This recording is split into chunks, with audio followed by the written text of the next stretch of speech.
Oh yes, the life of a medieval beggar is truly the pinnacle of human existence.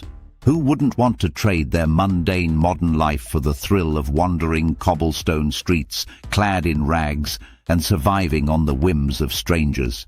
Forget the drudgery of 9-to-5 jobs. In the Middle Ages, begging was the ultimate freelance career. No resume required, no experience necessary, just a hearty dose of desperation and a willingness to embrace the aroma of unwashed humanity. Medieval beggars were the original trendsetters of distressed clothing.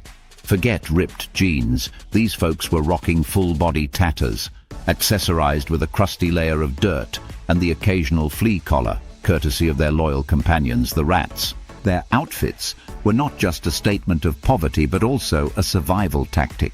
After all, nothing screams charity case like a cloak that looks like it's been through a war, because it probably had.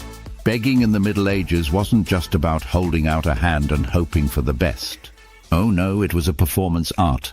A successful beggar had to master the delicate balance of pity and entertainment.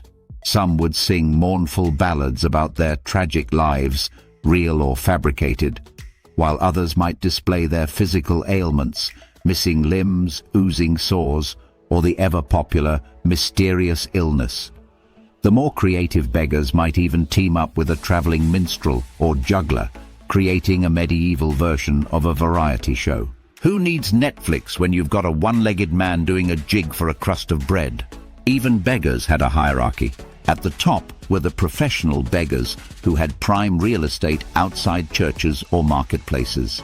These were the elite, the crème de la crème of panhandling. Then there were the wandering beggars, who roamed from town to town, living the true nomadic dream, if your dream involves sleeping in ditches and eating garbage. At the bottom were the unworthy poor, those deemed too lazy or sinful to deserve charity. Yes, even in poverty there was room for judgment and scorn. One of the benefits of being a beggar was the constant exposure to new and exciting diseases. Medieval towns were cesspools of filth, with open sewers and rotting garbage lining the streets.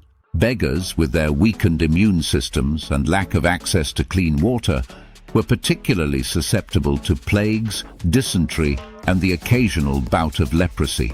But hey, at least they didn't have to worry about medical bills.